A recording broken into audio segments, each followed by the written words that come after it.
Welcome to the Cello Museum Podcast, where we explore the past, present, and future of the cello. I'm Dr. Brenda Neese, curator of the Cello Museum. In this episode, we go behind the scenes of a newly commissioned cello work. Composer Daniel DiMarino and cellist Dr. Jonathan Simmons take us inside the creation of The Great Experiment, from first ideas to premiere performance. Their conversation explores what it means to write for the cello, how collaboration shapes a piece, and how musical ideas evolve through sound, energy, and performance. This interview was conducted by Dr. Jonathan Simmons. Well, good morning. I'm Dr. Jonathan Simmons. And I'm Daniel DiMarino. What was your inspiration for writing The Great Experiment? Thank you so much for performing my piece. I thought the premiere went very well. I was very pleased with the performance. As far as inspiration, there are definitely nods to early 20th century romanticism and early Hollywood. People like Korngold and Bernard Herrmann, even John Williams a little bit, although he's a little bit later. There's a nod to Holst as well. There are ways he moves around key areas with whole step motion, but also some chromaticism. I definitely borrowed from his language. I also think the very beginning is inspired by a piece by Kodály, Dances of Galanta. That opening cello thematic material has this nice A string, higher register, triumphant sound to it that definitely influenced the opening. Those were my main inspirations as far as the genre. Mainly, I was inspired by the theme of the recital. I wanted to reflect an American sound, which obviously has so much diversity as far as what that would mean. But you do have hallmarks of the American sound, especially in the early 20th century, that I was definitely trying to incorporate. For our listeners, the program was an all-American concert. You mentioned Bernard Herrmann, and the only music of his that I've heard is the Psycho soundtrack, and I did not know Psycho in what you wrote. If you go back, some of the earlier stuff has that older Hollywood sound. Could you then tell us a little bit more about your compositional process? How do you go about writing a piece? It really depends, composing a concert work versus an arrangement or producing something, which I dabble in. For a concert piece, I often start at the beginning. I'll write the very opening, and from there, I'll know where I'm headed. For this piece, I actually wrote the first 8 to 12 bars first. I described this piece as a study of energy in my program. I was trying to figure out how to take my ideas and use texture and other things to propel the piece forward. So what's funny is when I wrote this piece, I wrote a first draft and I had this very long middle section that was slow. And I realized that the energy had been lost. The middle section was too long and it wasn't a balanced piece.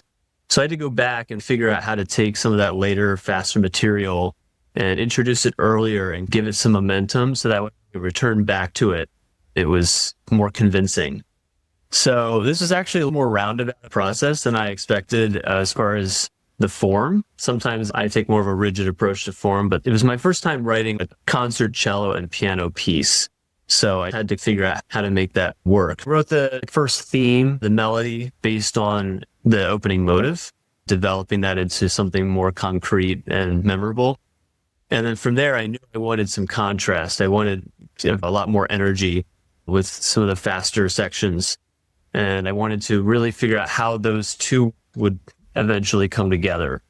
And they do. They overlap and they complement each other. That's the process, finding the worlds that I want to visit and then figuring out how they connect. If they're too different, then it doesn't necessarily work. But if they can be married together, that's my end goal.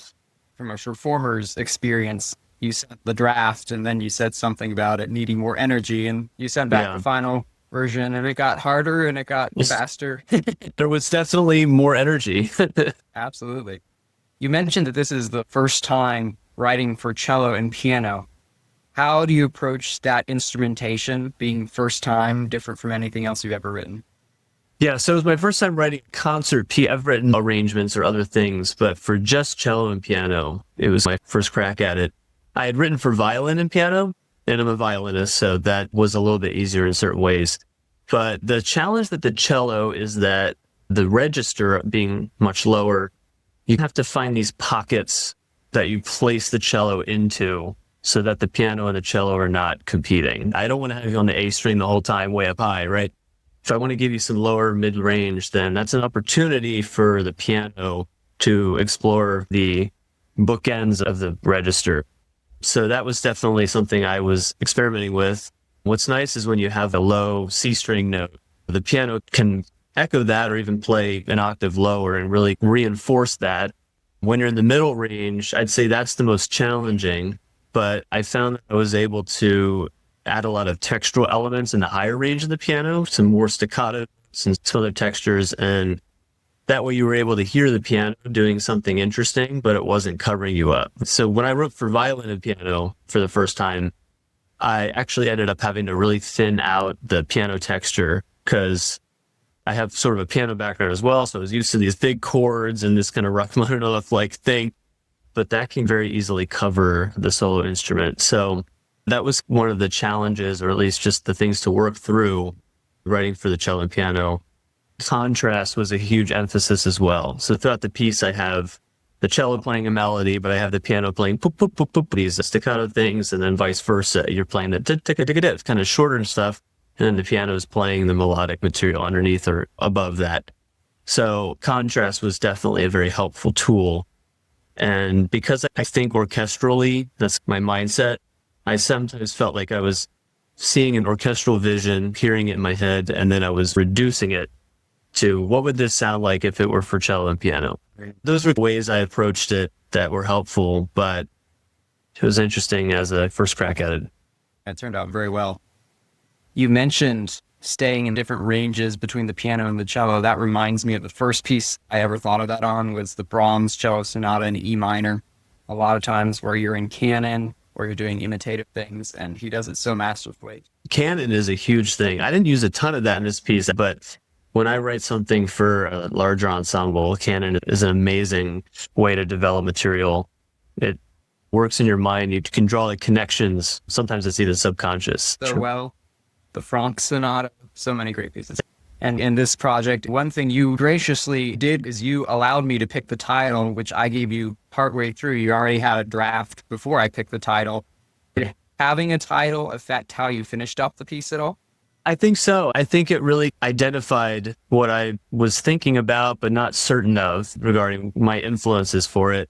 And so when you told me, oh, it sounds like this, and I was like, oh, good. That's what I wanted. It just solidified where I put my emphasis in the style. And so it didn't redirect what I was doing, but it helped me solidify that. I definitely think that was helpful. And I was able to double down on that to make it happen. I thought of the Great Experiment because originally it was a quote by George Washington, as you may know, where he called the American form of government the last great experiment in human happiness. But then I thought, writing a piece of music is really a great experiment. Yeah. Commissioning a piece is a great experiment. Double meaning. You're listening to the Cello Museum Podcast. In this episode, composer Daniel DiMarino is in conversation with cellist Dr. Jonathan Simmons, a member of the Cello Museum team. And we all know each other. Did knowing the performers influence how you composed the piece? Knowing you and Matt personally was good because I could do whatever I wanted. You guys are very skilled. It was funny because I think originally Matt was like, make it really easy. And then I completely ignored him. But I knew he was very capable, and I obviously knew you were very capable. I definitely felt like I had a lot of liberty there. But also just knowing the types of music that both cellists and pianists tend to gravitate towards and the repertoire, it informed my landscape for the piece. If it were something like a bassoon player, I'm not quite as familiar with the bassoon repertoire, but since cello and piano have such iconic works in the catalogs, that was very helpful. And the personal connection definitely helped as well. Yeah, that's good. Did you have anything specific in mind as far as an influence? I know you mentioned film scores in general, repertoire in general. Did you have anything more specific? I really think that opening Kodály nod was a big thing. I don't know why I thought of that, but it came to my mind. There are definitely spots where I think you can hear the Korngold nod, especially in the slower sections. Some of the 9 chords, 11 chords, almost jazzy chords. I definitely was thinking about that. I performed the piano and violin version of Much Ado About Nothing Suite in college, and I have grown to really like that piece. So since it was for violin and piano, it was somewhat similar medium. I tried to use some of those tricks that he used. Those were definitely in my mind. And it was really interesting to see how it ended. 'Cause in the cello part, you stacked a bunch of fifths on top of each other. So it was almost a C major chord at the end, but not quite. The George Walker sonata that we did next on the program starts the same way, just harmony of fifths instead of thirds. There's also a Copland appreciation there. I don't think the piece sounds like Copland. Some things that he does, I think, are just very American, very traditionally American. So definitely borrowed that as well. The only non-American piece that we did on the recital was Nadia Boulanger, but she counts as American because she taught Aaron Copland, she taught Leonard Bernstein, taught every composer on the program with the exception of you, because you weren't born yet. I think that's definitely true. She informed that voice heavily. That's very cool. So you talked a lot about your compositional style, your process. How did you make this piece sound American? What is an American style to you? If you get technical with it, I think the harmonic rhythm and the harmonic progression, there are very American ways to do that. A lot of full step motion between key areas. C major, D major, C back down to C major, that kind of thing. I always think of that as pretty American. That's where the Copland flavor comes into my head. So I tried to do that as a nod to the American style. I think also it sounds a little bit like a soundtrack. I think of Hollywood. I think of a movie score, Industrial Revolution, early film thing. I think there are definitely ways I mimic that with the chords. It sounds like the woodwind section or the brass in a film score when the monster's chasing after you. I really tried to give a nod to that as well. It's very rhythmic in spots. I don't know that it's rhythmically American, but just the energy idea. I think Americans are always trying to look for the climax of the story or what's going to happen next. And I had these point A and point B sections in my head, and then I figured out how to get there. How do I convincingly arrive at my various destinations? And so perhaps those destinations are cinematic moments, maybe, that things occur with the balance, of course, between that and it being a concert work. I think those are all built into the American language of music, especially in the 20th century. The harmonic rhythm and the structure of the harmonic movement were the main two things I was thinking about. As soon as you mentioned going up and down by whole steps, a fragment of Copland's Appalachian Spring just popped into my head. I'm like, oh, I know where that happens. Yeah, we did it a lot. And when we were talking about the first draft, it did remind me of the Industrial Revolution. I don't know what about it, but that motoric. Something about the motives and the harmonies. I'm still not quite sure. I'll have to look back, let it sit for a while and come back and figure out why. So, could you tell us a little bit about your other composing? I know you've done a variety of things. You mentioned a couple of them, but what are some projects that really stand out to you as a composer? So right now I'm doing a lot of church music. So I've been focusing a lot on that. So it was very nice to have an opportunity to return to concert music. So I've done a lot of church arranging for ad hoc volunteers and even choral stuff as well. I've also done a lot of music production. I've had a contract with Duolingo doing some production, but also a lot of music curriculum related arranging, which is totally different. I'd never done that before, but it was an interesting exercise taking well-known songs and making them accessible for very beginning players. And then I also write cinematic music for a trailer music company. That's a sort of up-and-coming newer project, but that's something I've been doing. So I've gotten really used to the nuances of music production and the soundscape being more than just the notes and the rhythms, but the textures and the mixing and mastering and the pads and the drums, the percussion. And that's definitely informed my overall approach to music in a more nuanced way, knowing exactly what sound I'm looking for and not just what notes I want. So it's all been very valuable. So music production, arranging, sacred music, concert music. I haven't really done a full-fledged film score in a while.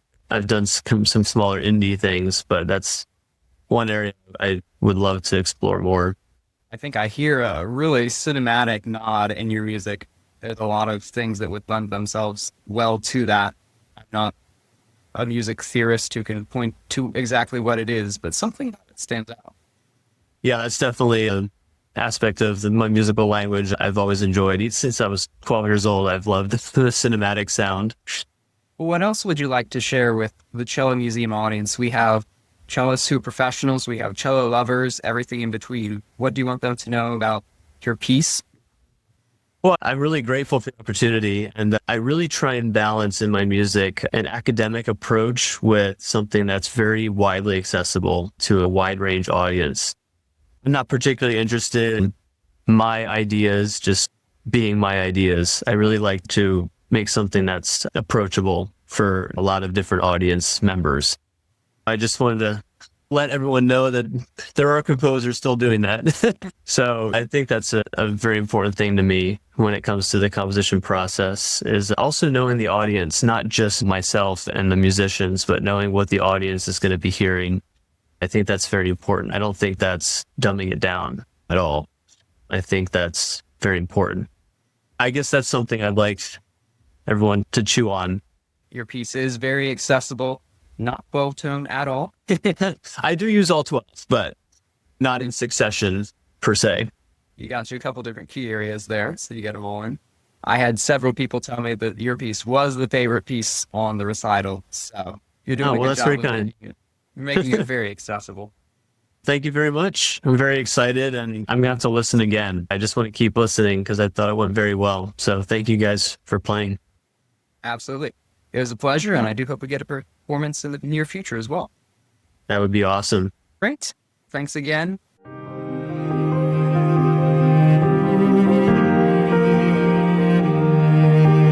Thank you for listening to the Cello Museum Podcast. If you enjoyed this episode, please subscribe and share it with a friend. To explore more about the cello, visit cellomuseum.org.